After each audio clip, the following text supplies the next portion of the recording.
Hello everyone, welcome to BSP Pharmacy.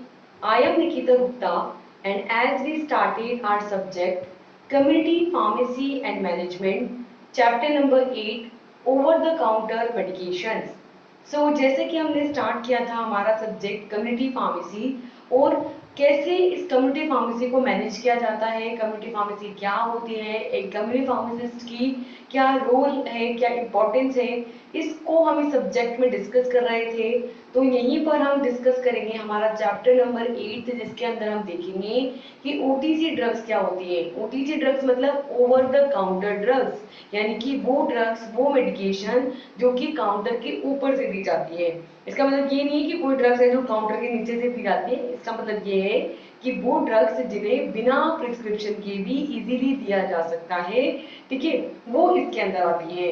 Over the counter medications का मतलब है वो मेडिकेशन जिन्हें क्या करते हैं हम बिना एक अप्रोप्रिएट प्रिस्क्रिप्शन के बिना भी हम दे सकते हैं। ये बिल्कुल वैसे है कि जैसे आप कभी खांसी जुकाम होता है आपको, या सर्दी हो जाती है, ठीक है, या सिंपली सिर दर्द की मेडिकेशन है, तो आप कोई पर्चा लेके जाते हो डॉक्टर के पास, सीधा ही चले जाते हो, उससे फार्मासिस्ट से कह देते हो, डॉक्टर के पास नहीं, फार्मासिस्ट के पास, फार्मासिस्ट के पास जाते हो, सीधे उससे कहते हो कि भाई सिर दर्द की गोली देना, या बुखार की गोली देना, या पीठ दर्द की गोली देना, वो बिना प्रिस्क्रिप्शन के आपको इजीली दे देता है, ठीक है। तो उन्हीं मेडिकेशन की यहाँ पे हम बात करेंगे कि ये ओवर द काउंटर मेडिकेशन क्या होती है, कौन कौन सी मेडिकेशन है, कौन कौन सी दवाइयां हैं जो इस कैटेगरी के अंदर आती हैं, और किस किस पर्टिकुलर डिजीज कंडीशन को ये ट्रीट आउट कर सकती हैं, ठीक है, क्या रूल रेगुलेशन है इन मेडिकेशंस को देने के, इन सबको हम यहाँ पर डिस्कस करेंगे, ठीक है। तो स्टार्ट करते हैं हमारा chapter number 8, that is over the counter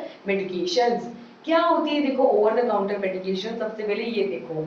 So the over the counter medication, that is OTC medications, are the that can be purchased without a prescription from a healthcare provider. They are available for use by the general public and are typically used to treat the common ailments and health conditions. Some common examples of these OTC medications are: first, it is a pain reliever; second, it is an antihistaminic; third, for cold and cough medications; fourth, digestive aids. And there we will discuss the need and role of a pharmacist in the OTC medication dispensing. सबसे पहले देखो कि OTC medication क्या होती है। तो simple words के अंदर ये समझो कि OTC मेडिकेशन का मतलब है, ओवर द काउंटर मेडिकेशन का मतलब है वो मेडिकेशंस, वो दवाइयाँ, ठीक है, जो कि हम बिना किसी प्रिस्क्रिप्शन के सीधा ही जो भी हेल्थ केयर प्रोवाइडर होता है, ठीक है, वो आरएमपी हो सकता है, रजिस्टर्ड मेडिकल प्रैक्टिशनर हो सकता है, कोई नर्स हो सकती है, ठीक है, या आपके सिंपल फार्मासिस्ट हो सकता है, उससे हम डायरेक्टली ही बिना प्रिस्क्रिप्शन के डायरेक्टली ले लेंगे, उनको बोलते हैं ओटीसी मेडिकेशंस, ठीक है। ये जो है ये जनरल पब्लिक के लिए मतलब अवेलेबल होती है, इजीली अवेलेबल होती है, इनको यूज करने के लिए सीधा ही लिया जा सकता है। और ये टाइपिकली जो है नॉर्मल जो हेल्थ कंडीशन है उसको बेटर करने के लिए यूज की जाती है, ठीक है, जो कॉमन एलिमेंट्स हैं उनको ट्रीट करने के लिए, ठीक है, उनका उपचार करने के लिए ली जाती है। जो कॉमन मेडिकेशन है, कॉमन दवाइयां हैं जो कि ओटीसी मेडिकेशन के अंदर आती हैं, ओवर द काउंटर मेडिकेशन के अंदर आती हैं, वो है आपके पेन रिलीफर। पेन रिलीफर जो कि क्या करती है, पेन को, दर्द को मिटाती हैं। सेकेंड है आपके एंटी हिस्टामिनिक्स। एंटी का मतलब होता है अपोजिट। जब भी ये वर्ड आए ना एंटी, एंटी का मतलब समझ लो अपोजिट, ठीक है। एंटी का मतलब है अपोजिट। हिस्टामिन का मतलब है कि हिस्टामिन के अपोजिट। हिस्टामिन क्या करता है, बेसिकली हिस्टामिन जो है एलर्जिक कंडीशंस के लिए रिस्पॉन्सिबल होता है। जब भी कोई एलर्जन हमारी बॉडी में एंटर करता है तो वहाँ हिस्टामिन रिलीज होता है, वो एलर्जिक कंडीशन शो करता है, ठीक है, बाई शोइंग हिज सिम्टम्स, अपने सिम्टम्स के थ्रू एलर्जी कंडीशंस को शो करता है। तो एंटी हिस्टामिनिक हम वहां पर लेते हैं जो क्या करते हैं, उस एलर्जी कंडीशन को खत्म कर देते हैं, ठीक है। इसी तरीके से कफ की कोल्ड की सर्दी की जो दवाई होती है, जो सर्दी लग जाती है तो फिर हम खाते हैं, या फिर कोल्ड की जैसे कफ सिरप आ गए वो इसके अंदर हम लेते हैं। डाइजेस्टिव एड्स, जो कि अगर पेट में गड़बड़ हो रही है, गैस वैस बन रही है, तो उस कंडीशन में जो नॉर्मल मेडिसिन है वो हम यहाँ पर दे सकते हैं। तो ये मोस्ट कॉमन एग्जाम्पल है ओटीसी मेडिकेशंस के, जो कि क्या करते हैं, जो जनरल डिजीज कंडीशन है उसको ट्रीट आउट करते हैं, उसको ठीक कर देते हैं। ठीक है, अब ओटीसी मेडिकेशंस के अंदर फार्मासिस्ट क्या करेगा? So next is the need and role of an pharmacist in the OTC medication dispensing. इन ओटीसी मेडिकेशंस की डिस्पेंसिंग में, यानी कि इन ओटीसी दवाइयों के वितरण में, इनको देने के अंदर, डिस्पेंस करने के अंदर फार्मासिस्ट की क्या नीड है, फार्मासिस्ट अपनी क्या भूमिका यहाँ पर निभाता है। ठीक है, so the pharmacist should advise the consumer to consult the doctor for the necessary treatment. The drug other than the OTC medication should not be dispensed without any prescription. ठीक है, तो यहाँ पे जो फार्मासिस्ट है वो हमेशा कंज्यूमर को ये एडवाइस करेगा कि जो भी नेसेसरी ट्रीटमेंट उसको चाहिए, उसके लिए वो डॉक्टर से एक बार कंसल्ट कर ले, डॉक्टर से एक बार बात कर ले, है ना। और जो ड्रग्स है, अगर ओटीसी ड्रग्स है तो वो डायरेक्टली दे देगा, लेकिन अगर ओटीसी मेडिकेशंस के अलावा कोई और मेडिकेशन है, ओटीसी के अलावा कोई और दवाई है, तो वो बिना प्रिस्क्रिप्शन के उसको नहीं देगा। ठीक है, यहाँ पर फार्मासिस्ट काफी ज्यादा इंपॉर्टेंट रोल प्ले करता है। ठीक है, so pharmacist play a crucial role in the dispensing of over the counter medications, that is OTC medications. There are some reasons why. First, expertise in the medication, such as pharmacists have an extensive knowledge of medications including the OTC medications. They can advise a patient on the appropriate use of OTC medications, including dosage, administration and potential side effects. Second is interaction with the other medication. Here the pharmacist can check for the potential interaction between the OTC medication and prescription medication that the patient may be taking, and advise on any necessary precautions. Third is the patient education, in which a pharmacist can provide a patient education on the proper use of OTC medications, including how to recognize and manage the side effects and how to monitor the symptoms. The fourth is prevention of and misuse, in which a pharmacist can help to prevent the misuse of an OTC medications by ensuring that the patient are aware of their proper use and a potential risk. The fifth is the accessibility, in which many OTC medications are available in the pharmacies, which making them easily accessible to the patients. These pharmacists can help to the patients by choosing the right medication for their symptoms and advise them on any precautions or warnings. ठीक है, तो क्या करेगा यहाँ पे pharmacist? Pharmacist जो है इन OTC medications के, इन ओवर द काउंटर जो मेडिकेशंस हैं, ड्रग्स हैं, इनके डिस्पेंसिंग के अंदर एक क्रूशियल रोल प्ले करता है, एक इम्पॉर्टेंट रोल यहाँ पर प्ले करता है। ठीक है, यहाँ पर कुछ पर्टिकुलर रीजंस हैं जिसके लिए ऐसा किया जाता है, जिसके अंदर फार्मासिस्ट अपना रोल प्ले करता है। फर्स्ट, बहुत सिंपल सी बात है कि फार्मासिस्ट ही क्यों यहाँ पर ओटीसी मेडिकेशन को दे सकता है, क्योंकि फार्मासिस्ट को मेडिकेशंस के बारे में, दवाइयों के बारे में बहुत ही ज्यादा अच्छे से नॉलेज होती है। ठीक है, वो एक्सपर्ट होता है मेडिसिन के केस में, इसलिए ओटीसी ड्रग्स को डिस्ट्रीब्यूट करने का, उसको डिस्पेंस करने का जो रोल है वो सिर्फ फार्मासिस्ट ही अच्छे से निभा सकता है। ठीक है, तो यहाँ पे जो फार्मासिस्ट है उसको बहुत ज्यादा एक्सटेंसिव नॉलेज होती है, किसकी? मेडिकेशंस की, दवाइयों की उसको बहुत ज्यादा नॉलेज होती है, इंक्लूडिंग ओटीसी मेडिसिन, जहाँ पर ओटीसी मेडिसिन की भी उनको बहुत ज्यादा अच्छे से नॉलेज होती है, और वहां पर वो पेशेंट को एडवाइस करते हैं कि किस तरीके से ये जो ओटीसी मेडिकेशंस हैं इनको सही तरीके से यूज किया जाता है। ठीक है, मतलब कि कितने अमाउंट में आपको ये ओटीसी ड्रग लेनी है, कितनी बार लेनी है, ठीक है, किसके साथ लेनी है, दूध के साथ या जूस के साथ, किसके साथ लेनी है, तो यहाँ पर पेशेंट को फार्मासिस्ट अच्छे से एडवाइस कर सकता है कि ये जो ओटीसी मेडिकेशन है, ओटीसी दवाइयाँ हैं, इनको किस तरीके से अप्रोप्रिएटली यूज करना है, ठीक है, कितने डोज में इसको देना है, ठीक है, और किस तरीके से इनको एडमिनिस्टर करना है, किस रूट से इसको इनटेक करना है, और इसके क्या क्या पोटेंशियल साइड इफेक्ट्स होते हैं, ठीक है, इन मेडिकेशन के साथ क्या क्या साइड इफेक्ट आते हैं, ये सभी यहाँ पर हम देखते हैं। मतलब फार्मासिस्ट को इन सब चीजों के बारे में पता होता है, तो वो पेशेंट को भी अच्छे से बता सकता है कि भाई आपको इस पर्टिकुलर, अगर आपको पेट दर्द है या गैस की प्रॉब्लम है तो ये दवाई ले लो, इसको दिन में 2 बार लेना, 3 बार लेना, ठीक है, या जब लो तो खाली पेट लेना, या जैसे अगर किसी को उल्टी कर रहा है बार बार वो, तो आप उसको प्रोटॉन पंप इनहिबिटर दे दोगे और बोलोगे कि खाली पेट लेना इसको, ठीक है, और साथ में वो इसके बारे में भी बताएगा पेशेंट को कि जब आप ये दवाई लोगे तो आपको कुछ इस तरीके के साइड इफेक्ट्स वहां पे देखने को मिल सकते हैं। तो वो अच्छे तरीके से सारी चीजें बता देगा पेशेंट को, जिससे कि पेशेंट जो है वो सेफ हो जाएगा, इंश्योर हो जाएगा कि भाई वो सही दवाई ले रहा है और सही तरीके से ले रहा है, ठीक है।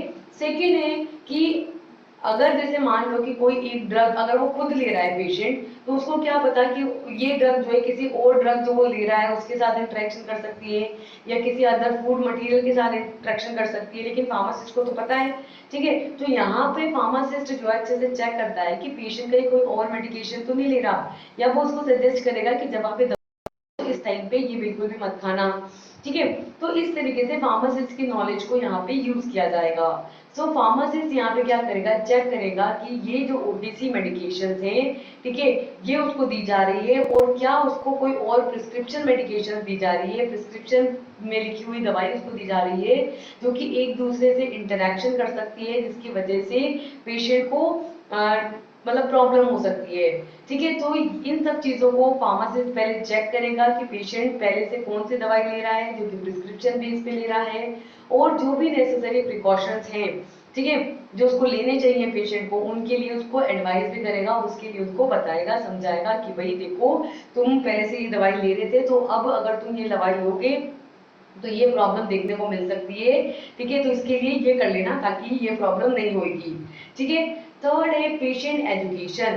पेशेंट एजुकेशन के अंदर फार्मासिस्ट क्या करेगा, जो भी पेशेंट आया है उसके पास ओटीसी मेडिकेशन को लेने के लिए, ओवर द काउंटर मेडिकेशंस को लेने के लिए, उनके प्रॉपर यूज के बारे में कि किस तरीके से इसको सही तरीके से यूज किया जाएगा, यूज किया जा सकता है, उसके लिए पेशेंट को अच्छी तरीके से एडवाइस करेगा, ठीक है। फार्मासिस्ट अच्छे से बताएगा पेशेंट को कि भाई ये दवाई किस चीज की है, ठीक है, किस तरीके से तुम्हारी बॉडी पर इंटरेक्शन करती है, कैसे बॉडी पर काम करती है, कैसे असर करती है बॉडी पर, और ये भी बताएगा कि कैसे आपको इस दवाई को पहचानना है, और इसके साथ जो जो साइड इफेक्ट्स आ सकते हैं वो ये हैं, और किस तरीके से साइड इफेक्ट्स को मैनेज करना है, और अगर इस तरीके के जो सिम्टम्स दिखते हैं तो उनको आपको में आकर के बताना है।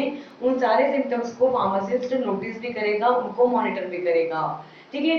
नेक्स्ट है प्रिवेंशन ऑफ मिस यूज, कि भाई अगर कोई भी पर्सन मिस यूज कर रहा है, ठीक है, इन ओटीसी मेडिकेशंस का, तो उसके लेके भी, क्योंकि उसी के पास से लेकर के जाएगा, बहुत से लेकर लेके जा रहा है, तो वो उसको पता रहेगी, तो उसमें वो उसको रोकेगा भी सही, ठीक है। अगर खुद से ले सकता हुआ डायरेक्टली पेशेंट, तो फिर वो मिसयूज कर सकता है, बहुत एक्सेस में भी ले सकता है मेडिकेशन को, तो इसलिए फार्मासिस्ट के थ्रू अगर लेगा डायरेक्टली, तो उसको पता रहेगा कि भाई ये क्या है, इतने सारे ले रहा है एक बार में मेडिकेशन को, ये इसका मिसयूज कर सकता है, ठीक है, खुद को हार्म करने के लिए, किसी और को हार्म करने के लिए। तो इस तरीके से फार्मासिस्ट हेल्प करेगा कि ये जो ओटीसी मेडिकेशन है, ओवर द काउंटर मेडिकेशन है, इनका मिसयूज ना हो, इनके मिसयूज को प्रिवेंट करेगा, और इसके अंदर पेशेंट को इंश्योर करेगा, ठीक है, कि वो एक अप्रोप्रिएटली जो है किस तरीके से सही तरीके से मेडिकेशन को सही पर्पस के लिए यूज करें, ठीक है, उसको जागरूक करेगा, उसको समझाएगा कि दवाई जो है तुम्हारे हेल्थ को बेहतर बनाने के लिए, अपने आप को नुकसान पहुंचाने के लिए नहीं है, या किसी और को नुकसान पहुंचाने के लिए नहीं है, और इस दवाई से, इस मेडिकेशन से जो भी रिस्क हो सकते हैं, उन रिस्क फैक्टर्स के बारे में भी पेशेंट को बताएगा, समझाएगा, ठीक है। फिफ्थ है असेसिबिलिटी। असेसिबिलिटी का मतलब क्या है कि कई सारे आपके ओटीसी मेडिकेशन है, ठीक है, जो फार्मासिस्ट के पास बहुत सारे अमाउंट में प्रेजेंट होती है, ठीक है। अब क्योंकि वो बहुत ज्यादा अमाउंट में प्रेजेंट है तो इस वजह से पेशेंट को वो इजीली मिल जाएगी, है ना, पेशेंट को ज्यादा परेशान नहीं होना पड़ेगा उनके लिए, इजीली वो मिल जाती है। तो यहाँ पर फार्मासिस्ट जो है पेशेंट को हेल्प करेगा कि उसके सिम्टम्स के अकॉर्डिंग कौन सी दवाई उसके लिए सही रहेगी, और उसको बताएगा भी सही कि इस दवाई को लेते वक्त आपको ये प्रिकॉशंस रखने हैं, ठीक है, ये चीजें जिनका ध्यान रखना है, और ये बॉन्डिंग्स हैं, ठीक है, जिनको आपको ध्यान रखना है कि भाई ये चेतावनियां हैं कि जैसे मान लो कि अगर ये ले रहे हो तो खट्टा मत खाना, दूध के साथ मत लेना, ठीक है, या जब इसको ले रहे हो तो ज्यादा एक्सरसाइज मत करना। तो जो भी प्रिकॉशंस उस टाइम पे लिए जाने चाहिए ओटीसी मेडिकेशंस के टाइम पे, वो सब वो फार्मासिस्ट पेशेंट को बताएगा, कौन, फार्मासिस्ट, ठीक है। नेक्स्ट है OTC medications in the India. India के अंदर ओटीसी मेडिकेशंस जो है वो कितना रोल प्ले करती हैं, ठीक है। So in India the over the counter medication, that is OTC drugs, are widely available and commonly used by the general public for the self-treatment of minor ailments and health conditions. Some examples of OTC medications in India include pain relievers, cough, cold medications, antacids, and anti-allergy medications. The regulatory framework for the OTC medication in India is overseen by the Central Drug Standard Control Organization, that is CDSCO, which is responsible for ensuring the safety, efficacy and quality of the pharmaceuticals in the India. In addition to the pharmacist play an important role in advising the patient on the proper use of OTC medications and checking for the potential interaction with the other medications, ठीक है। तो India के अंदर OTC medication से हम क्या समझते हैं कि इंडिया के अंदर ये जो ओटीसी मेडिकेशन है, ओवर द काउंटर मेडिकेशन है, ये बहुत ही ज्यादा अमाउंट के अंदर अवेलेबल है और बहुत कॉमनली यूज की जाती है जनरल पब्लिक के थ्रू, मतलब साधारण लोग बहुत ज्यादा यूज करते हैं इसको, ठीक है। अगर उनको थोड़ी बहुत भी कोई भी प्रॉब्लम है हेल्थ कंडीशन में, फटाफट सिर दुखेगा फटाफट दवाई ले लेंगे, पेट दुखेगा फटाफट दवाई ले लेंगे, कहीं पे दर्द हो रहा है बॉडी में फटाफट दवाई ले लेंगे। तो खुद का ही ट्रीटमेंट, सेल्फ ट्रीटमेंट करने की कोशिश करते हैं लोग, ठीक है, छोटी छोटी माइनर एलिमेंट्स के लिए, छोटी छोटी चीजों के लिए, छोटी छोटी हेल्थ कंडीशंस के लिए खुद ही अपना ट्रीटमेंट करने लग जाते हैं, उसमें चले जाते हैं फार्मेसिस्ट के पास, दवाई ले लेते हैं, खा है कि सब ठीक हो गया। वो ये नहीं देखते कि इस मेडिकेशन को इतना एक्सेस में लेने की वजह से बाद में क्या क्या साइड इफेक्ट देखने को मिल सकते हैं। उनको बस इंस्टेंटली वो पेन अगर हो रहा है तो वो पेन रिलीफर उनको चाहिए फटाफट से, ठीक है। इंडिया के अंदर मोस्ट कॉमनली यूज होने वाली जो ओटीसी मेडिकेशंस हैं उसके अंदर आती हैं आपकी पेन रिलीफर, जो कि क्या करती है, कहीं भी दर्द हो रहा है तो फटाफट दवाई खाई, दर्द मिट गया, ठीक है। कफ, अगर कफ है, खांसी है तो उसके लिए मेडिकेशन ले लेते हैं। कोल्ड मेडिकेशन, सर्दी लग जाती है, ठिठुरा है तो उसके लिए मेडिकेशन है। एंटा एसिड्स, एंटा एसिड्स क्या करेंगे, एंटा मतलब अपोजिट, एसिड्स के मतलब जो एसिड्स के अपोजिट है, यानी कि स्टमक में, पेट में जब एसिडिटी हो जाएगी तो उसके लिए क्या लेंगे, एंटा एसिड्स। और इसी तरीके से anti allergy medications, anti allergy क्या करेगी, अपोजिट टू द एलर्जी, यानी कि एलर्जी कंडीशन को अपोज करेगी, उसको ठीक करेगी, ठीक है। तो ये कॉमन मेडिसिन हैं जो कि इंडिया के अंदर यूज की जाती हैं। इसके अंदर इंक्लूड है आपकी pain relievers, cough medication, cold medications, anti acids और एंटी एलर्जिक मेडिकेशंस, ठीक है। ये जो ओटीसी मेडिकेशंस हैं जो कि इंडिया के अंदर यूज की जाती हैं, ये एक रेगुलेटरी फ्रेमवर्क रहती है, एक रेगुलेटरी बॉडी है इंडिया के अंदर जो इसका पूरा ध्यान रखती है। उस रेगुलेटरी बॉडी का नाम है जो कि इंडिया के अंदर ऑथराइज्ड है, वो है CDSCO, that is central drug standard control organisation, जो कि यहाँ पर इंडिया के अंदर जो भी फार्मास्यूटिकल प्रोडक्ट्स हैं उनकी सेफ्टी को इंश्योर करती है कि जो भी फार्मास्यूटिकल प्रोडक्ट यहाँ पर इंडिया के अंदर जनरल पब्लिक को मिल रहे हैं वो पूरी तरीके से सेफ हो, इफेक्टिव हो और उनकी अच्छी क्वालिटी के वो हो। इस बात को इंश्योर करने का काम किसका है, CDSCO का, यानी कि central drug standard control organisation का, ठीक है। इसके अलावा जो फार्मासिस्ट है वो एक इम्पॉर्टेंट रोल प्ले करता है किसके अंदर, पेशेंट को एडवाइस करने में, पेशेंट को बताने में कि किस तरीके से इन ओटीसी मेडिकेशंस का प्रॉपर्ली यूज किया जा सकता है, कैसे आप ये ओटीसी मेडिकेशंस जो है इनको सही तरीके से कैसे यूज कर सकते हो, और किस तरीके से बहुत ज्यादा यहाँ पे चांसेस हैं कि जो अदर ड्रग्स आप ले रहे हैं, दूसरी दवाइयां जो ले रहे हैं, उनके साथ ही क्या कर ले, इंटरेक्शन कर ले। तो उस पर्टिकुलर केस में फार्मासिस्ट काफी इंपॉर्टेंट रोल प्ले करता है पेशेंट को एडवाइस करने में कि अगर वो ऑलरेडी किसी प्रिस्क्रिप्शन मेडिकेशन पर है तो उसको ये पर्टिकुलर दवाई लेनी चाहिए, नहीं लेनी चाहिए, या इसकी वजह से क्या पोटेंशियल हार्म इफेक्ट या साइड इफेक्ट देखने को मिल सकते हैं। ठीक है, सारी इंफॉर्मेशन वो ड्रग रिलेटेड किसको देगा, पेशेंट को देगा।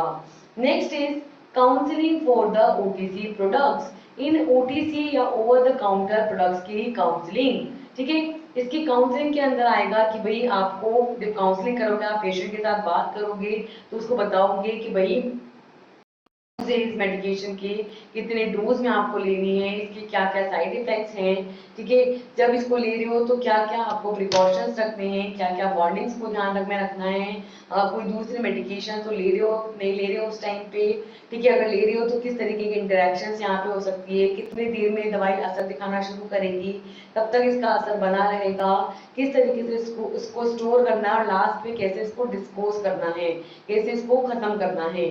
तो ये सारी चीजें हम वहां पर काउंसलिंग के अंदर पेशेंट के साथ डिस्कस करेंगे। ठीक है, तो next is counselling for the OTC products. ठीक है, here the counselling for the over the counter products is an important part of the role of a pharmacist in healthcare providers. Here are some key points that may be covered during the counseling of for the OTC products. ठीक है, तो यहाँ पर जो counselling की जाती है OTC products की, ओवर द काउंटर प्रोडक्ट्स की, यहाँ पर काउंसलिंग की जाती है जो कि यहाँ पर एक इम्पोर्टेंट रोल प्ले करती है। ठीक है, यहाँ पर हम क्या करते हैं, जो फार्मासिस्ट होता है वो पेशेंट की काउंसलिंग करता है किसके रिलेटेड, ओटीसी ड्रग्स के रिलेटेड, जो कि बहुत ही इंपॉर्टेंट रोल प्ले करती है। ठीक है, और तो यहाँ पर फार्मासिस्ट और जो भी हेल्थ केयर प्रोवाइडर है उसका काफी ज्यादा इंपॉर्टेंट रोल होता है, और यहाँ पर कुछ पर्टिकुलर की पॉइंट्स हैं जो कि इस ओटीसी प्रोडक्ट्स के काउंसलिंग के अंदर कवर होते हैं।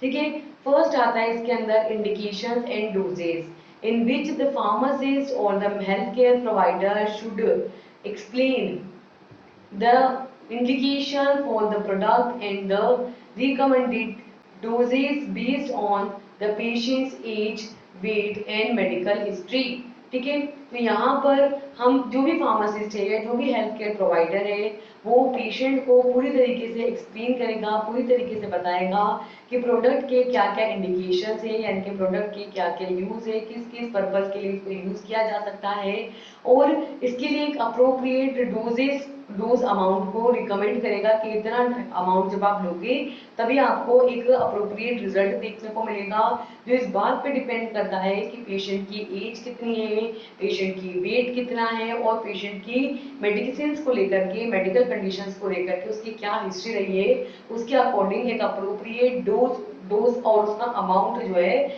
वो यहाँ पर बताएगा, रिकमेंड करेगा। ठीक है, second is potential side effects in which the patient should be informed of the potential side effects which are associated with the product and advised on how to manage them. ठीक है, second वो ये बताएगा कि क्या potential side effects यहाँ पर आ सकते हैं जब आप इस मेडिकेशन को ले रहे हैं, तो पेशेंट जो है उसको इन्फॉर्म करेगा। ठीक है, जो फार्मासिस्ट को इन्फॉर्म करेगा कि क्या क्या पोटेंशियल साइड इफेक्ट्स यहाँ पर आ सकते हैं जो कि प्रोडक्ट से एसोसिएटेड है, मतलब जब आप इस मेडिसिन को लोगे, इस प्रोडक्ट को लोगे तो ये पर्टिकुलर साइड इफेक्ट्स आपको देखने को मिल सकते हैं, और वो बताएगा साथ में कि किस तरीके से इन साइड इफेक्ट्स को मैनेज करना है, उसको लेकर भी वो अप्रोप्रिएट एडवाइस देगा। ठीक है, तीसरा क्या करेगा, प्रिकॉशंस एंड वार्निंग्स, वो बताएगा कि भाई जब आप इसको ले रहे हो तो ये चीजों का आप स्पेशली ध्यान रखना।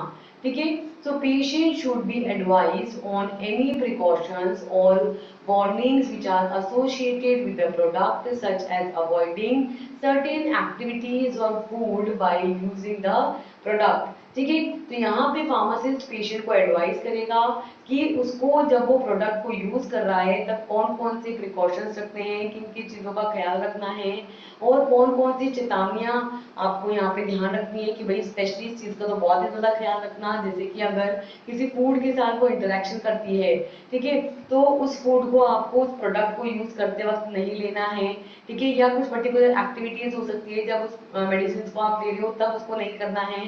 तो ये सारे प्रिकॉशंस और वार्निंग्स के बारे में यहाँ पर फार्मासिस्ट जो है पेशेंट को बताएगा।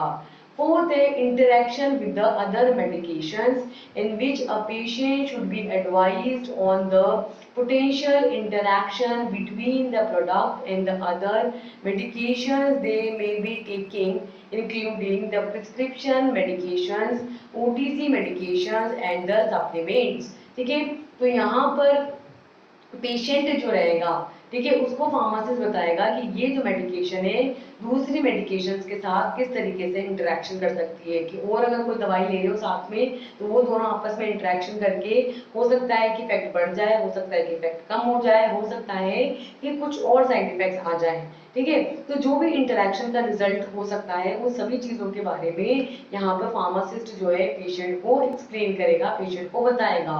ठीक है, तो यहाँ पर पेशेंट को एडवाइस करेगा कि क्या क्या पोटेंशियल इंटरेक्शंस यहाँ पर हो सकती है, क्या क्या बहुत ज्यादा इंटरेक्शन यहाँ पर हो सकती है, मतलब कि पेशेंट जो है उसको बताएगा कि अगर आप कोई दूसरी दवाई ले रहे हो, कोई दूसरी मेडिकेशन ले रहे हो, तो वहां पर ये जो प्रोडक्ट है और जो दूसरी आपकी मेडिकेशन है उनके बीच में इंटरेक्शन हो सकती है और उसकी वजह से इस तरीके के इफेक्ट देखने को मिल सकते हैं।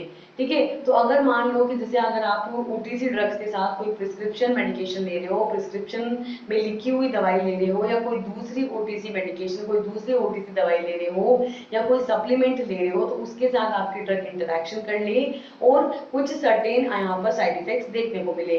ठीक है, next is duration of use in which the patient should be advised the recommended duration of use for the product and when to seek the medical attention if symptoms persist or worsen।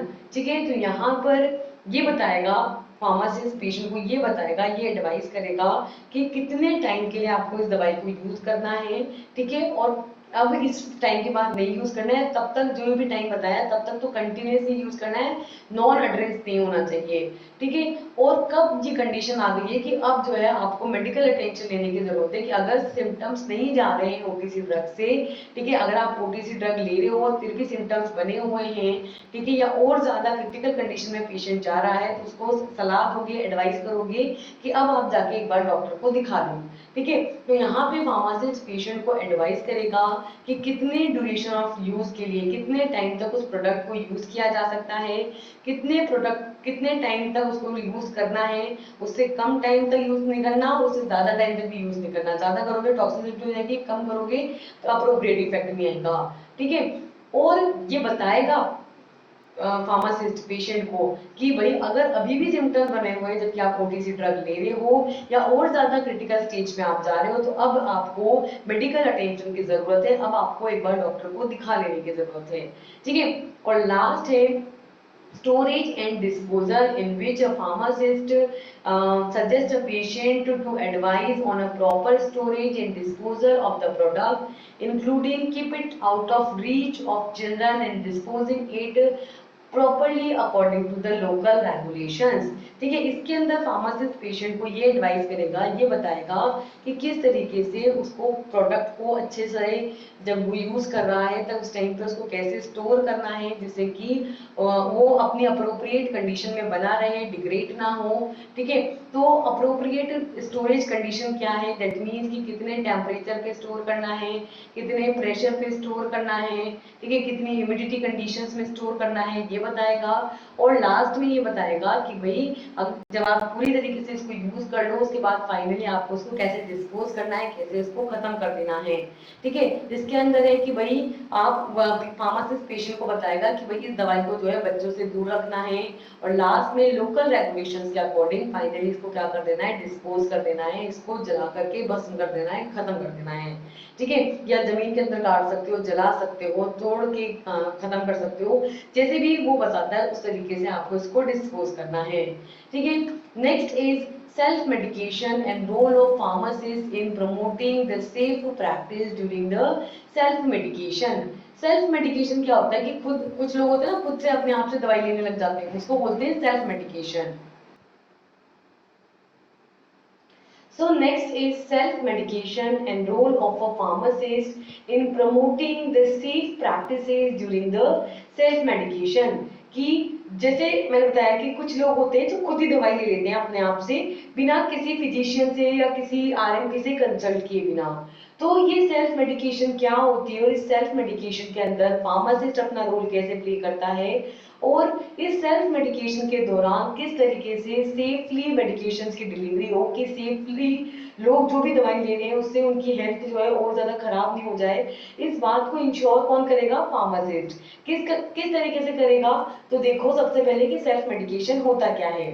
So self-medication is defined as the selection and the use of medicines by the individual or a member of the individual's family to treat the self-recognized and self-diagnosed conditions or symptoms. Here a pharmacist play an important role in promoting the self-medication practices. Here are some ways by which a pharmacist can help, such as by educating the patient, second, recommending an appropriate medication, third, reviewing the medication, fourth, providing an appropriate guidance on storage and disposal, and last, collaborating with the healthcare providers। ठीक है, तो यहाँ पर self medication क्या होती है, सबसे पहले ये देखेंगे।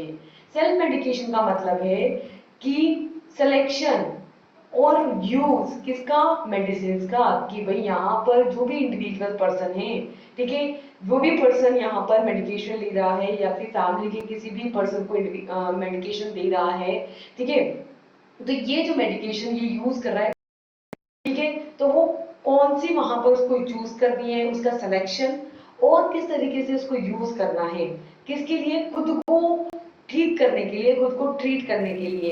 तो किस तरीके से खुद को वो ट्रीट कर सकता है, ये खुद वो पहचान करेगा, खुद ये जानेगा, और खुद की जो, खुद को क्या करेगा, डायग्नोज करेगा, खुद की जो सिम्टम्स आ रहे होंगे उसके बेसिस पर पहचान करेगा कि भाई ये कंडीशन हो सकती है, बुखार आ रहा है या सिर दर्द हो रहा है, तो जो भी सिम्टम्स उसको लग रहे होंगे उसके बेसिस पर वो अपना खुद का डायग्नोज करेगा, खुद को पहचानेगा और खुद को ट्रीट करेगा, सिम्टम्स के अकॉर्डिंग, जो भी सिम्टम्स दिख रहे होंगे उसके अकॉर्डिंग खुद को ट्रीट करेगा।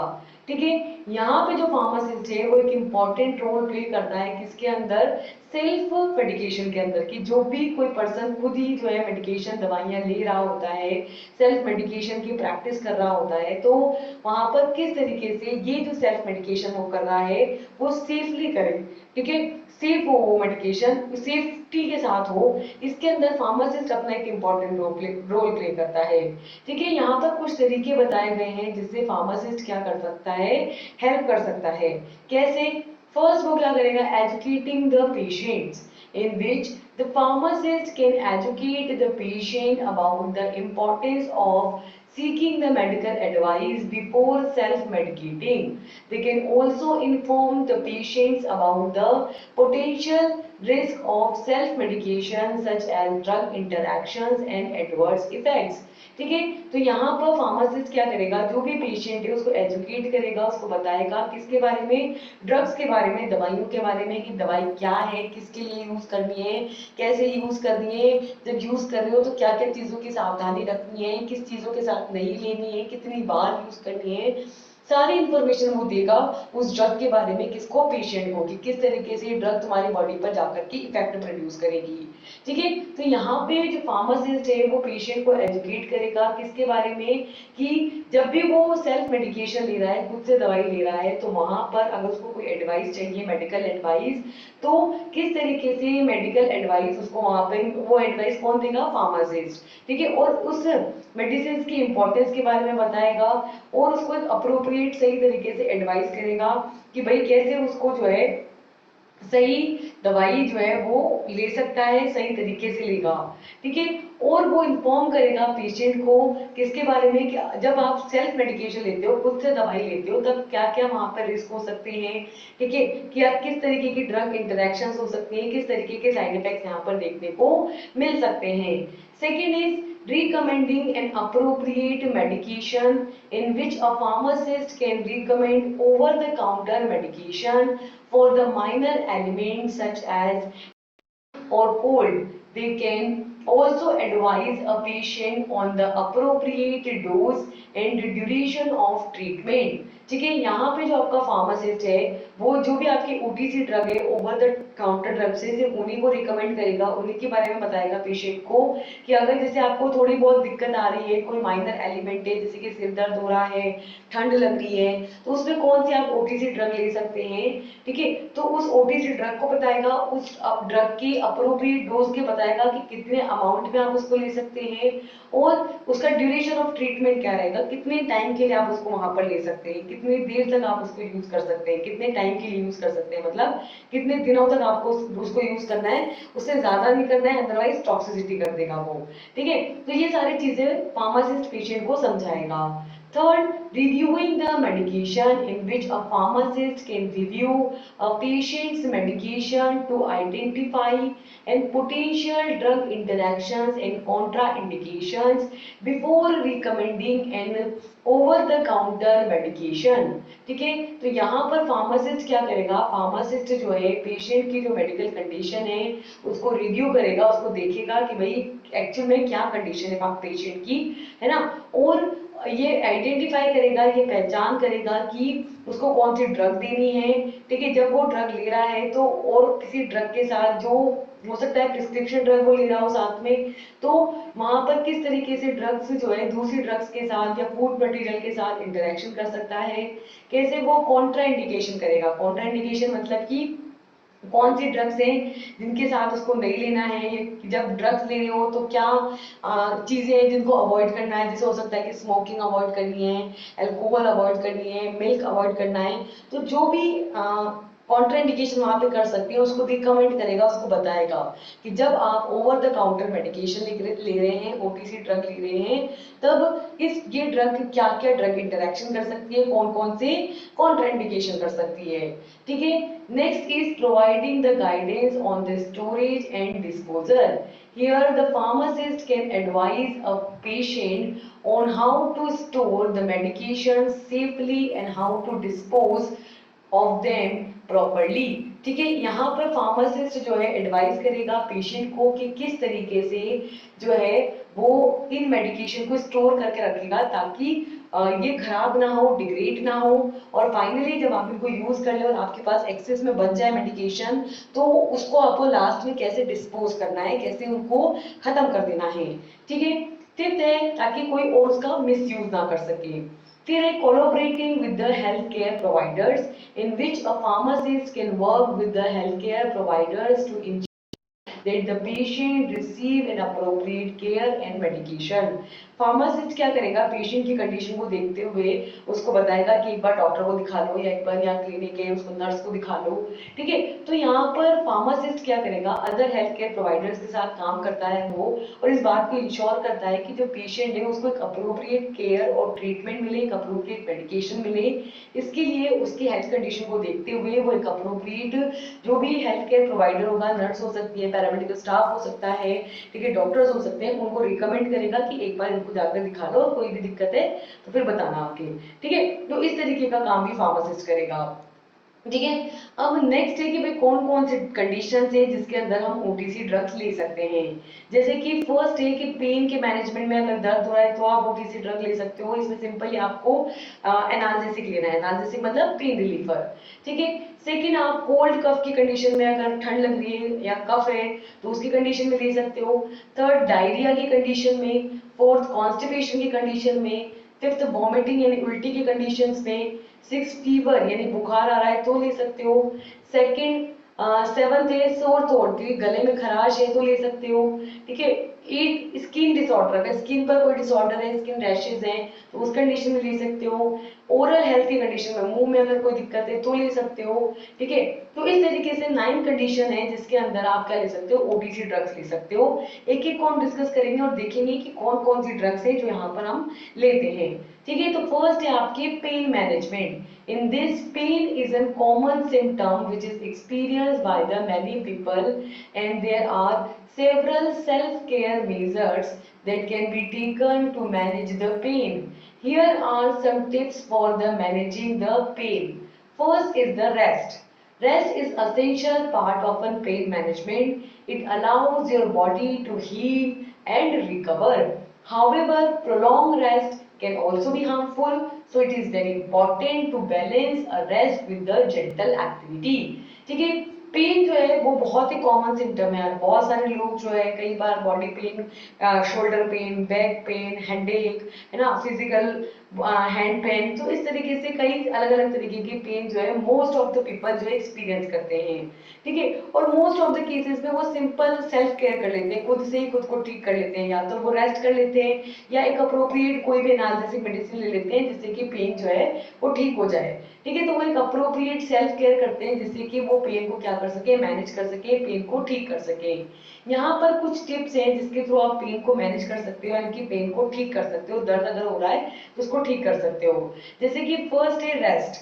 रेस्ट में क्या होगा कि भाई अगर आप ढंग से आराम करो थोड़ी देर तो शायद जो जहां है वो ठीक हो जाए। ठीक है, तो रेस्ट जो है यहाँ पर पेन मैनेजमेंट का एक असेंशियल पार्ट होता है। आराम करना, आराम करके आप आसानी से जो है अपने पेन को, दर्द को ठीक कर सकते हैं, लेकिन हमेशा नहीं। जैसे अगर आप थकावट की वजह से अगर आपको पेन हो रहा है तो वहां पर आप थोड़ा सा रेस्ट करेंगे, आराम करेंगे तो ठीक महसूस करेंगे। ठीक है, इससे क्या होता है, इस जब आप रेस्ट करते हो ना तो आपकी बॉडी खुद ही अपने आप को हील करती है, खुद ही अपने आप को रिकवर करती है, ठीक करती है। ठीक है, तो खुद ही अपने आप से हमारी बॉडी की जो सेल्स होती है वो जाकर के जो नई सेल्स है वो वहां पर प्रोड्यूस करती है, उनको हील करती है। ठीक है, लेकिन बहुत ज्यादा अगर आप आराम करते हैं तो वो भी बहुत हार्मफुल हो सकता है। तो इसलिए यहाँ पर एक बैलेंस होना चाहिए कि आप जो एक अप्रोप्रिएटली आराम करें और साथ में थोड़ी बहुत एक्टिविटी भी करें जिससे कि आपका पेन, जो भी दर्द हो रहा है, नॉर्मल बॉडी पेन, वो ठीक हो जाएगा। सेकेंड इज हीट और cold therapy. In this, heat or cold therapy can be helpful for managing the pain. Depending on the type and location of the pain, applying a heat pack or warm towel to the affected area can help to ease the muscle tension and increase the blood flow. And applying a cold pack or an ice pack can also help to reduce the swelling and inflammation. ठीक है, ये आपने देखा भी होगा कि जैसे mostly जो फीमेल्स है, मेंस्ट्रुएशन पेन जब होता है, उनको बॉडी पेन होता है मेंस्ट्रुएशन के टाइम पे, तो सिंपली हॉट बैग को यूज करती हैं। ठीक है, उससे क्या होता है, उनकी जो मसल्स होती है वो रिलैक्स हो जाती है। तो वही सेम हमको यहाँ पे यूज करना है कि या तो आप हॉट थेरेपी या कोल्ड थेरेपी यूज कर सकते हो। ठीक है, इसको पेन को मैनेज करने में, यानी कि दर्द को ठीक करने में। कैसे, ये डिपेंड करता है कि आपको किस तरीके का पेन है, आपको पेन कहाँ पे हो रहा है, कहाँ दर्द हो रहा है, उसके अकॉर्डिंग आप इसको यूज करोगे। ठीक है, तो जैसे कि अगर आपको मसल पेन है, अगर आपके मसल्स में दर्द हो रहा है, ठीक है, तो वहां पर आप सिंपली या तो जो हॉट बैग आता है या जो हीट पैक आता है उसको लगा लो, उसको रख लो, या फिर आप गर्म टॉवल को यूज कर सकते हो। ठीक है, गर्म टॉवल रख लो, जिससे कि क्या होगा, मतलब टॉवल को थोड़ा गर्म करके फिर आप रख लो आपके उस पर्टिकुलर बॉडी एरिया में, आपकी मसल्स जो हैं वो रिलैक्स हो जाएंगी, मसल टेंशन वहां पर कम होगा और वहां पर ब्लड फ्लो बढ़ेगा। ठीक है, तो सिंपली यहाँ पर हम क्या करके आइस पैक या कोल्ड पैक को लगा करके जो भी ये तो रिलैक्स हो करने के लिए हो गया। इसके अपोजिट अगर आपकी स्वेलिंग है, सूजन आ रही है, या आपको बहुत ज्यादा इन्फ्लामेशन हो रहा है, दर्द हो रहा है, रेडनेस है, पेन है, तो उस कंडीशन में आप सिंपली, जैसे आपने देखा होगा कि किसी को बहुत ज्यादा मारते पीटते हैं तो जो सूजन आ जाती है ना, जैसे तो आपने देखा होगा जो बॉक्सर्स होते हैं वो लड़ाई करते हैं तो उसके बाद जो उनके चोट के निशान होते हैं उनकी बॉडी पर, उसको उन इन्फ्लामेशन को रिड्यूस करने के लिए, हील करने के लिए क्या करते हैं, सिंपली आइस पैक लगाते हैं, है ना। बर्फ को या तो आइस पैक लगा दो या फिर आप सिंपली किसी पॉलिथीन के आइस डाल करके, आइस क्यूब्स डाल करके उसको अप्लाई कर दो। तो उससे भी क्या होता है, एकदम जो स्वेलिंग हो रही है ना, जो सूजन आ रही है, जो दर्द हो रहा है, रेडनेस हो रही है, लाल लाल हो रहा है वो पर्टिकुलर एरिया, वो ठीक हो जाएगा। ठीक है, तो इसके लिए आप आइस पैक या कोल्ड पैक यूज कर सकते हैं। थर्ड है pain medication, in which over the counter pain medication such as acetaminophen, aspirin, ibuprofen can be helpful for managing the pain. It is important to follow the recommended doses and not to exceed the recommended maximum daily dose. ठीक है, तो यहाँ पे हम pen को manage कर सकते हैं कैसे कि सिंपली क्या करेंगे हम यहाँ पे कि जो ओवर द काउंटर मेडिकेशन है, ओटीसी ड्रग है, वो दे दो। अगर बहुत ज्यादा दर्द हो रहा है, असहनीय है, बर्दाश्त ही नहीं हो रहा और आप ये सब नहीं करना चाहते, हॉट पैक या आइस पैक को नहीं यूज करना चाहते, आपके पास इतना टाइम भी नहीं कि आप आराम कर सके, तो आप सिंपली दवाई ले सकते हो। दवाई में क्या लोगे? OTC drug. ओटीसी ड्रग जो कि एनाल्जेसिक है। एनाल्जेसिक का मतलब क्या होता है? देखो बेटा, शब्द से समझ में आ रहा है, एनाल्जेसिक, ठीक है। ए का मतलब होता है एब्सेंस और एल्जीसिया का मतलब होता है पेन। सो एनाल्जेसिक का मतलब होता है एब्सेंस ऑफ पेन, यानी वो दवाई जो क्या करेगी, पेन को खत्म कर देगी, ठीक है, उसको एब्सेंट कर देगी, उसको बोलते हैं एनाल्जेसिक ड्रग। तो सिंपली यहाँ पर ओटीसी ड्रग के अंदर एनाल्जेसिक ड्रग्स को यूज किया जाता है, जैसे कि एसिटामिनोफेन, ठीक है, एस्पिरिन और आइबुप्रोफेन, जो कि पेन के मैनेजमेंट में काफी ज्यादा यूजफुल होती है। बहुत अगर दर्द हो रहा है तो उसको ये हील कर देगी, ठीक कर देगी। इस तरीके से ये इंपॉर्टेंट है कि इसमें हम एक पर्टिकुलर अमाउंट में हमारी डोज दें, एक अप्रोप्रिएट डोजेस फॉर्म के अंदर हमारे ड्रग दें और एक पर्टिकुलर अमाउंट दें। उस अमाउंट से ज्यादा आपको ड्रग नहीं यूज करनी है कि मैक्सिमम आप इतनी डोज ले सकते हो इस पेन किलर की, इससे ज्यादा नहीं लेनी है, ठीक है। तो एक पर्टिकुलर अमाउंट से जो है, मैक्सिमम अमाउंट से ज्यादा जो है इसके अंदर ड्रग को नहीं लेना है कि भाई इससे ज्यादा डोज नहीं होनी चाहिए, ठीक है। Fourth is exercise. So a gentle exercise such as walking, swimming, yoga can also help to reduce the pain and improve the flexibility and mobility. It is also important to start slowly and then gradually increase the intensity of the exercise over the time. आप लोगों ने देखा होगा कि जो बहुत लोग हैं जो सिटिंग का काम करते हैं ना, उनकी बॉडी में फिजिकल एक्सरसाइज नहीं होती और उनको बहुत ज्यादा एक ही जगह पे बैठे रहने की वजह से भी फिजिकल पेन होने लगता है, ठीक है। तो यहाँ पर आप क्या कर सकते हो कि जेंटली थोड़ी थोड़ी एक्सरसाइज करना शुरू करो, जिससे कि आपकी जो बॉडी है वो थोड़ी सी मूव करेगी, जब वो थोड़ी सी फ्लेक्सिबल होगी तो अपने आप पेन जो है वो धीरे धीरे कम होने लगेगा। तो यहाँ पर आप जेंटली एक्सरसाइज कर सकते हैं, जैसे कि वॉकिंग, घूम घूम के आ सकते हैं, स्विमिंग, है ना, स्विमिंग से भी फुल बॉडी एक्सरसाइज होती है, और योगा कर सकते हैं। योगा से भी जो है आपको फुल बॉडी एक्सरसाइज होती है, जिसकी वजह से जो भी पेन हो रहा है वो यहाँ पर रिड्यूस हो जाएगा, वो पेन नहीं होगा, कम होगा, और धीरे धीरे आपकी बॉडी की फ्लेक्सिबिलिटी बढ़ेगी, आपकी बॉडी का मूवमेंट बढ़ेगा, उसकी मोबिलिटी बढ़ेगी। और इस तरीके से धीरे धीरे आप, शुरुआत में इसको बहुत ज्यादा नहीं करना, धीरे धीरे इसको शुरू करना है और धीरे धीरे एक्सरसाइज का टाइम बढ़ाना है, उसकी इंटेंसिटी को बढ़ाना है, ठीक है। लास्ट है मसाज के, बीच बीच में एक प्रॉपर मसाज ले लो, जिससे आपकी मसल्स जो है प्रॉपरली रिलैक्स हो जाएंगी, वहां पे ब्लड सर्कुलेशन इंप्रूव होगा, ठीक है, उससे भी जो पेन हो रहा है वो ठीक हो जाएगा। So massage can help to reduce the muscle tension and improve the circulation. It is important to seek the advice of a trained massage therapist and avoid massage if you have any open wounds or injuries. ठीक है, massage से क्या होगा? Massage से जो है आपकी जो मसल्स में जो टेंशन है, प्रेशर है, वो यहाँ पर रिड्यूस हो जाएगा, वो कम हो जाएगा, जो ब्लड सर्कुलेशन है वो यहाँ पर इंप्रूव होगा, बेहतर होगा। और अगर आपको यहाँ पर मसाज के लिए नीड है तो आप एक अप्रोप्रिएट जो ट्रेन्ड पर्सन है, जो मसाजर होता है ना, जो मसाज करता है, उस थेरेपिस्ट से जाकर के एडवाइस लो, उससे आप मदद ले सकते हो। वो अच्छे से मसाज करके आपकी बॉडी पेन को रिलीव कर सकता है। लेकिन अगर आपको कहीं चोट लगी है, आपकी इंजरीज है, तो फिर आपको मसाज करने से बचना चाहिए, अदरवाइज वो जो है और सीवियर कंडीशन में कन्वर्ट हो सकता है, ठीक है। सेकेंड जो कंडीशन है यहाँ पे वो है cough and cold. Cough and cold का मतलब है खांसी जुकाम, ठीक है, जो नॉर्मल है, जिसके लिए हम ओटीसी ड्रग्स लेते रहते हैं। नेक्स्ट सेकेंड है cough and cold. Cough and cold के अंदर कौन सी ओटीसी ड्रग देंगे?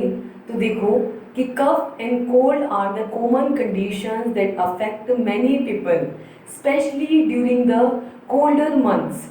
In most cases, these conditions are caused by the viral infections and self-limiting, that meaning that they will resolve on their own without specific treatment.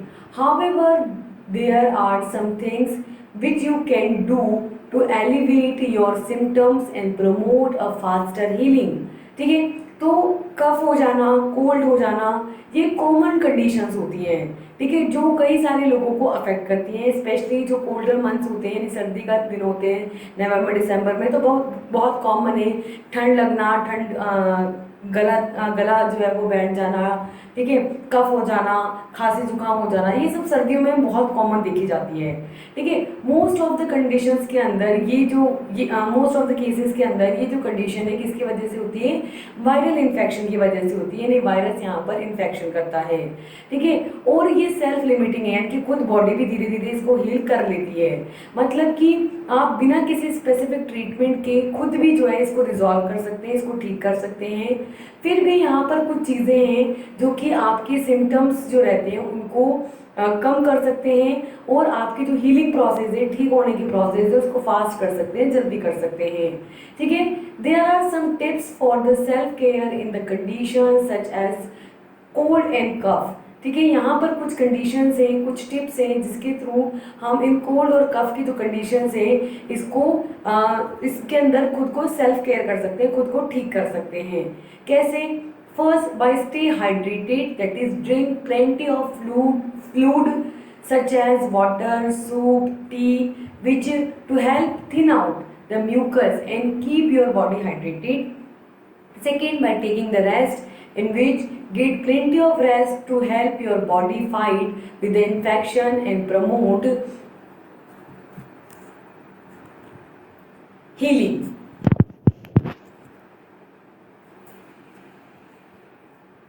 ठीक है, and promote healing. तो क्या करना है, यहाँ पर कुछ तरीके हैं जिससे आप क्या कर सकते हैं, कफ और जो कोल्ड की कंडीशन है वो ओवरकम कर सकते हैं, ठीक है। जैसे कि आप स्टे हाइड्रेटेड रहे, मतलब हमेशा वाटर जो है उसका इंटेक करते रहें, जिससे कि क्या होगा, आपकी बॉडी जो है उसके अंदर पानी की कमी नहीं होगी, और पानी की कमी नहीं होगी तो अप्रोप्रिएट अमाउंट के अंदर म्यूकस जो है वो थिन होता जाएगा, पतला होता जाएगा, और वो कफ जो जमा हो जाता है ना कोल्ड के अंदर, ठीक है, तो वो कफ जमा नहीं होगा, वो पतला होकर के बहता रहेगा, ठीक है। तो एक अप्रोप्रिएट अमाउंट के अंदर बहुत सारा पानी यहाँ पर पिए, बहुत सारा फ्लूइड लें, ठीक है। फ्लूइड के फॉर्म में आप पानी ले सकते हैं, सूप ले सकते हैं, चाय ले सकते हैं, जो कि क्या करेगा, म्यूकस को पतला करेगा और बॉडी को हाइड्रेटेड रखेगा, ठीक है।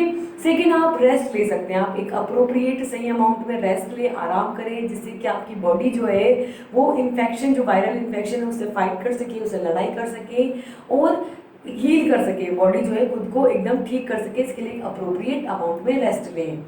तीसरा है use saline nasal drops, in which saline drops can help to relieve the congestion and dry the nasal passage with making it easier to breathe.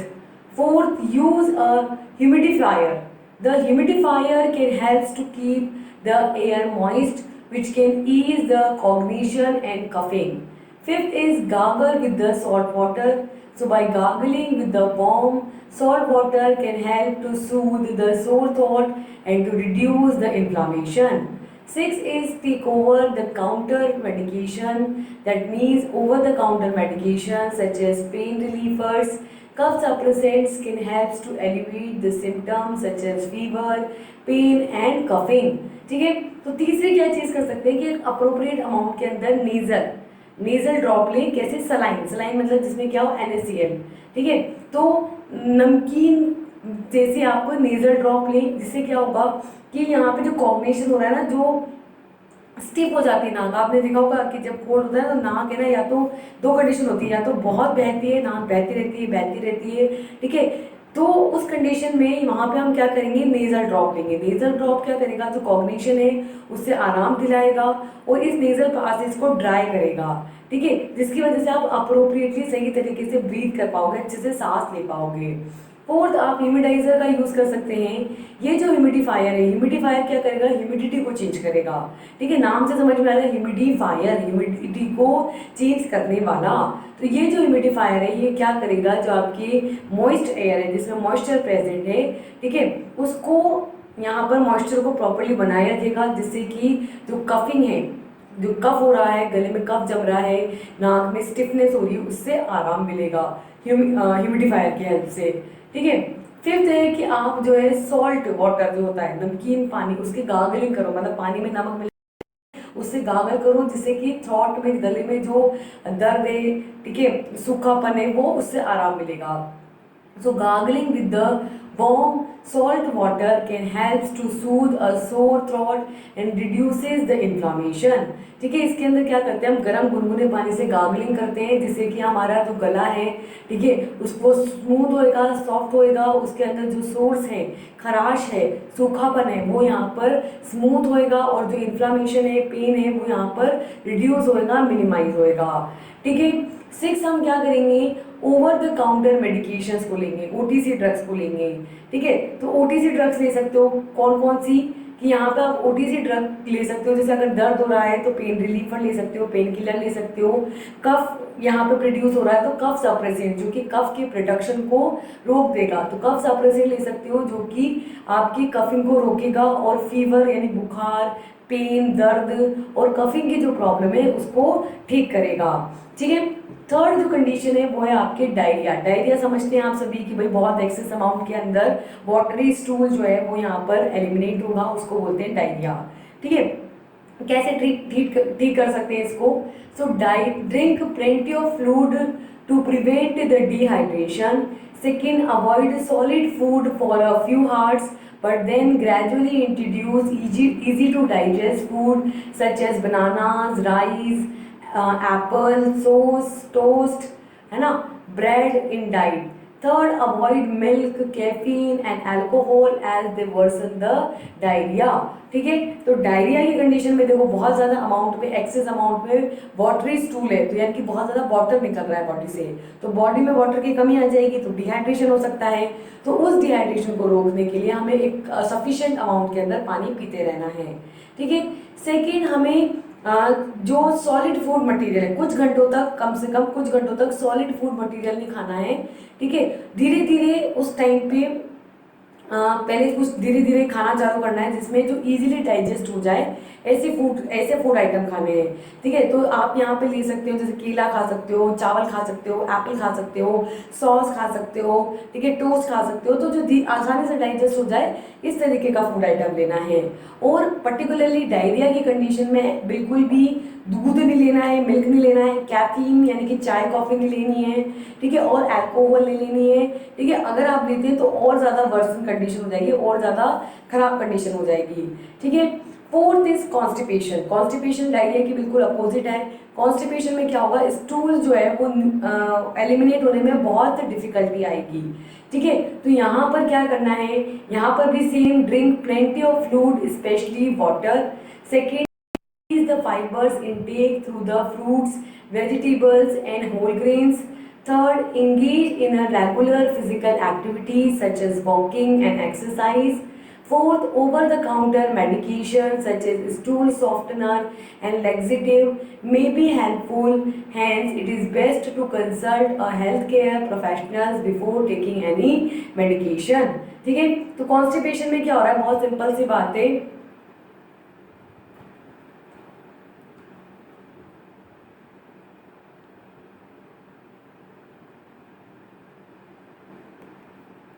ठीक है, तो यहाँ पर हम कॉन्स्टिपेशन को कैसे ठीक कर सकते हैं कि देखो पानी की कमी हो गई है, ठीक है, स्टूल के अंदर वाटर कम है, पानी कम है, तो सिंपली आपको क्या करना है, ज़्यादा से ज़्यादा पानी पीना है, ताकि जो स्टूल है वो सॉफ्टन हो, उसके अंदर फ्लूइड का अमाउंट बढ़े, वो थोड़ा सा लिक्विड हो और इजीली स्टूल का पासेज हो। ठीक है, तो यहाँ पर आपको प्लेंटी अमाउंट में, काफ़ी ज़्यादा अमाउंट में पानी पीना है, स्पेशली वाटर पीना है फ्लूइड की फॉर्म में, और आपको बहुत ज़्यादा यहाँ पे फाइबर्स इनटेक करने हैं। फाइबर्स कैसे लोगी, वेजिटेबल्स के थ्रू, फ्रूट्स के थ्रू, होल ग्रेन के थ्रू। ये क्या करते हैं, आपके स्टूल का बल्क बढ़ा देते हैं, उसको सॉफ्टर करने में हेल्पफुल होते हैं। ठीक है, और रेगुलरली फिजिकल एक्टिविटी जैसे कि वॉकिंग यानी कि चलना है, एक्सरसाइज करना है। ठीक है, और अगर नीडेड है तो वहाँ पर आप ओटीसी मेडिकेशन, ओटीसी दवाइयाँ यानी ओवर द काउंटर ड्रग्स भी ले सकते हैं, जिसके अंदर आएगी आपकी स्टूल सॉफ्टनर और लेग्जेटिव। लेग्जेटिव के अंदर कुछ ड्रग्स आती हैं, कुछ दवाइयाँ आती हैं जो कि स्टूल को सॉफ्ट करने का काम करती है, उसके बल्क को बढ़ाती है, उसको कॉफ़ी बनाती है, जिससे कि इजीली स्टूल का एलिमिनेशन होता है, इजीली स्टूल पासेज होता है। ठीक है, तो यहाँ पर सबसे बेस्ट रहता है कि कोई भी दवाई लेने से पहले आप जो भी हेल्थ केयर प्रोफेशनल है, फिजिशियन है, डॉक्टर है, उससे आप यहाँ पर पहले कंसल्ट करें एंड देन ही आप कोई मेडिकेशन लें। ठीक है, फिर से आपके वॉमिटिंग मतलब अगर उल्टी कर रहा है तो क्या करेंगे? So drink small amount of clear liquid such as water और electrolyte solution to prevent the dehydration. Second, avoid solid foods until the vomiting subsides. Rest and avoid any physical activity. अगर कोई पर्सन बहुत ज़्यादा vomiting कर रहा है तो simply उसको जो है साफ पानी या इलेक्ट्रोलाइट का सोल्यूशन देंगे, हम क्लियर लिक्विड देंगे थोड़े से अमाउंट के अंदर, ताकि उसकी बॉडी में, क्योंकि वॉमिट कर रहा है कंटिन्यूसली, तो उसकी बॉडी में पानी की कमी आ जाएगी ना, तो पानी की कमी ना है, डिहाइड्रेशन ना हो, इसके लिए उसको थोड़ा थोड़ा करके, बहुत ज़्यादा नहीं, थोड़ा थोड़ा करके बीच बीच में पानी देते रहेंगे। और जब वो वॉमिटिंग वो कर रहा है, जब तक वो कर रहा है तब तक जो है उसको सॉलिड फूड मटेरियल नहीं देना है ना, कुछ खाने का नहीं देना, पेट को खाली रखना है। और फिजिकल एक्टिविटीज़ को अवॉइड करना है, फिजिकल एक्टिविटीज़ नहीं करनी है और अच्छे से रेस्ट करना है। ठीक है, नेक्स्ट है फीवर। अगर बुखार आया तो क्या करेंगे? Fever is an common symptom of many illness including the viral and bacterial infections. If you have a fever, it is important to rest and stay hydrated. You can take over-the-counter medications like acetaminophen or ibuprofen to reduce your fever and relieve any associated pain. ठीक है, तो fever जो है एक बहुत ही ज़्यादा common symptom होता है। ठीक है, फीवर जो होता है, कई सारी बीमारियां होती है, कई सारी इलनेस होती है जिसके अंदर एक सिम्टम की तरह भी आता है कई बार फीवर। ठीक है, अगर कोई वायरल इन्फेक्शन हुआ है, कोई भी वायरस एंटर किया है बॉडी के अंदर, या कोई बैक्टीरिया इन्फेक्शन हुआ है बॉडी को, तो वहाँ पर फीवर आना काफ़ी कॉमन होता है। ठीक है, अगर आपको फीवर आया हुआ है तो उस टाइम पे कुछ चीज़ें ध्यान रखनी है, जैसे कि एक तो प्रॉपरली रेस्ट करना है। ठीक है, एक अच्छे से हाइड्रेटेड बना रहना है, वाटर का अमाउंट बॉडी में बैलेंस कंडीशन में बनाए रखना है, हाइड्रेटेड रहना है। और आप यहाँ पर ओटीसी ड्रग यानी कि ओवर द काउंटर ड्रग्स भी यहाँ पे ले सकते हैं। ठीक है, जैसे कि एसिटामिनोफेन, आइबुप्रोफेन, जिससे कि फीवर जो है वो कम हो जाएगा और फीवर में जो भी बॉडी पेन हो रहा है उससे आपको आराम मिलेगा। ठीक है, 7 है सोर थ्रोट, मतलब गला जो है वो सूखा है। ठीक है, अगर गले में सोरनेस हो रही है तो क्या करेंगे? A sore throat can be caused by the many different factors including viral and bacterial infections, allergens and acid reflux. To relieve the symptoms of a sore throat, you can try gargling with the warm salt water, drinking warm liquids like the drink, tea, soup, and taking over-the-counter medications like acetaminophen, ibuprofen, and so on. ठीक है, अगर आपको ऐसे गले में सूखापन लग रहा है, खराश ही लग रही है, तो वो अलग अलग फैक्टर्स की वजह से हो सकती है, जैसे कि किसी बैक्टीरियल इन्फेक्शन की वजह से हो सकती है, वायरल इन्फेक्शन की वजह से हो सकती है। ठीक है, यानी कि बैक्टीरिया भी कर सकता है, वायरस भी कर सकता है, ये किसी पर्टिकुलर एलर्जन की वजह से हो सकती है, जिससे एलर्जी हुई हो, या एसिड रिफ्लक्स की वजह से हो सकता है। ठीक है, तो इन सिम्टम्स से रिलीफ पाने के लिए, इस सोर थ्रोट के सिम्टम से रिलीफ पाने के लिए हमें क्या करना है? बार बार गर्म पानी के गरारे करने, गर्म पानी में नमक डाल के उसकी गार्गलिंग करो, गरारे करो। ठीक है, या फिर आप वार्म लिक्विड ले सकते हैं, गर्म लिक्विड ले सकते हैं, जैसे कि चाय, सूप, है ना, ये ले सकते हैं। या फिर आप ओटीसी ड्रग्स यानी ओवर द काउंटर ड्रग्स ले सकते हैं, जैसे कि एसिटामिनोफेन और आइबुप्रोफेन। ठीक है, इसके बाद नेक्स्ट है आपके स्किन डिसऑर्डर्स। स्किन डिसऑर्डर मतलब स्किन पे अगर कोई इन्फेक्शन वगैरह हो गया है, तब आप कौन सी ओटीसी ड्रग लेंगे यहाँ पर? तो स्किन डिसऑर्डर्स लाइक एक्जिमा और acne and psoriasis can be uncomfortable and sometimes embarrassing. So to take care of your skin, you can try a gentle cleanser, moisturizer, and over-the-counter topical medications. If it is also important to protect your skin from the sun, wearing a protective clothing and using a sunscreen. ठीक है, तो skin disorders के अंदर क्या क्या आते हैं? Skin disorders के अंदर आते हैं कि एक्ने हो जाएंगे, पिंपल्स हो जाएंगे, या एक्जिमा हो सकता है किसी को बॉडी पे, psoriasis हो सकता है, मतलब कि फंगल इन्फेक्शन हो सकता है, जो कई बार एक तो बहुत ज़्यादा अनकंफर्टेबल होता है और एम्बैरेसिंग भी होता है क्योंकि वो दिखने में बहुत गंदा लगता है।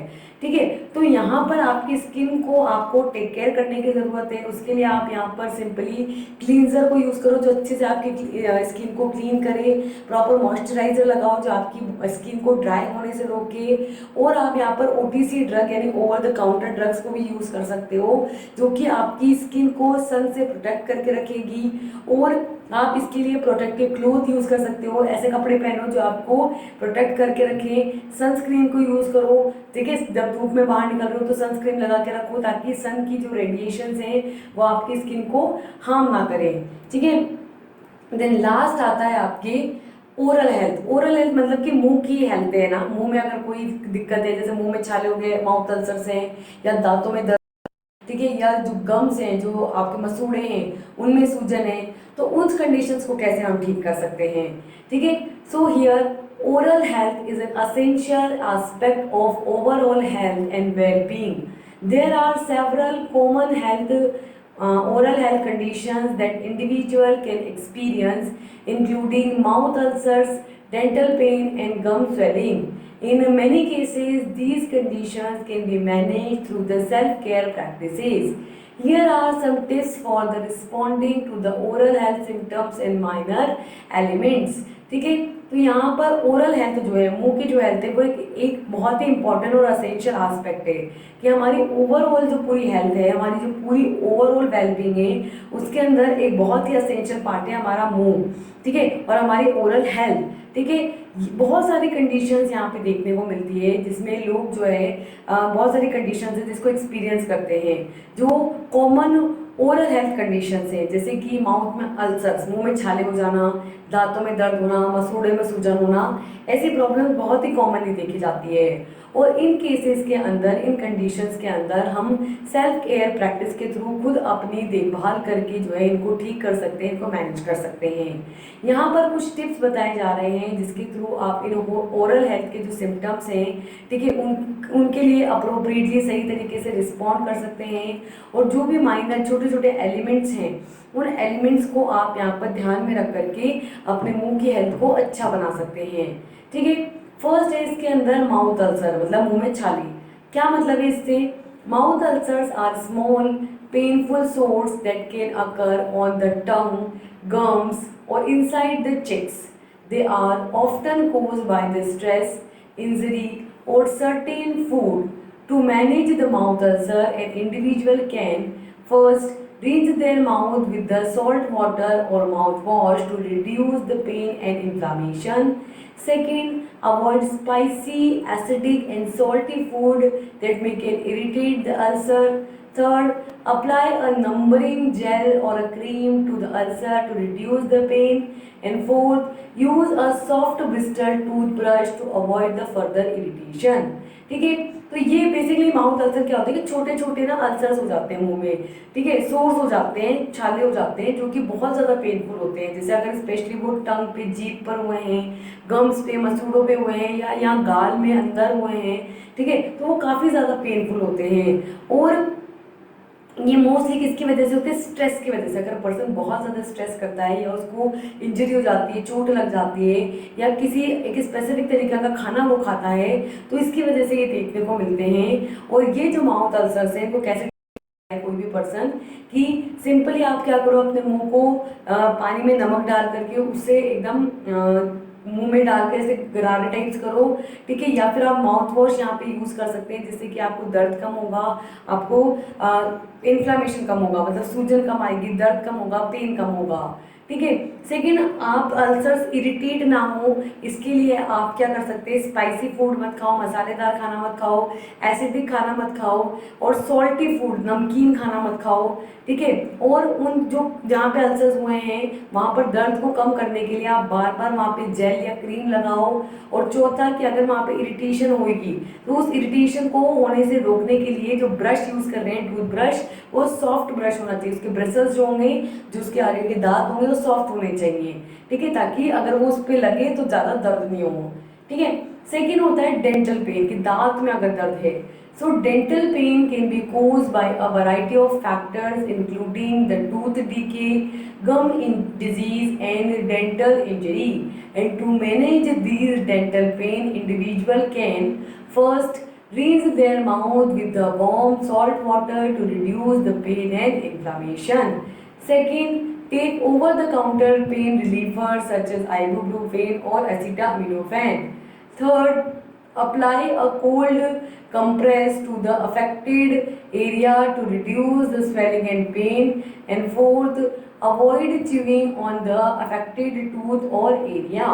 ठीक है, तो यहाँ पे डेंटल पेन, दांत का जो दर्द है वो किस वजह से हुआ है, बहुत सारे अलग अलग फैक्टर्स हैं, रीजन हैं जिसकी वजह से दांतों में दर्द हो सकता है। जैसे कि अगर आपके दांतों में कीड़ा लग गया है, कीड़ा जो है खा रहा है अगर आपके दांत को, तो आपके दांत कमजोर हो जाएंगे, दांतों का डीके होगा। डीके का मतलब है अपक्षरण।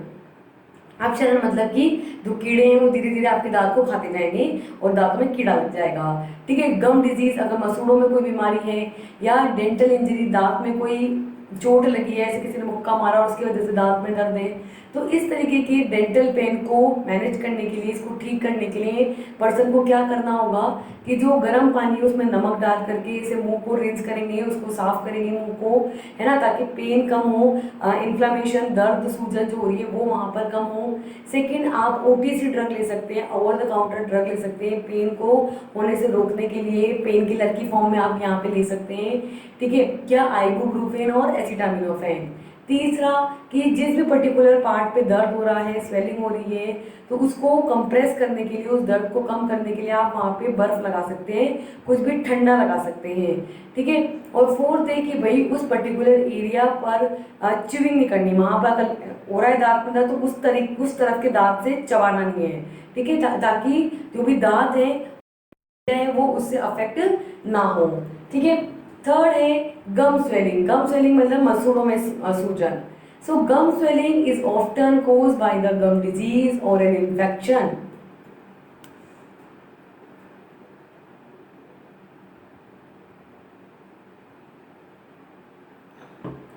And to manage the gum swelling, an individual can first rinse their mouth with the warm salt water to reduce the inflammation.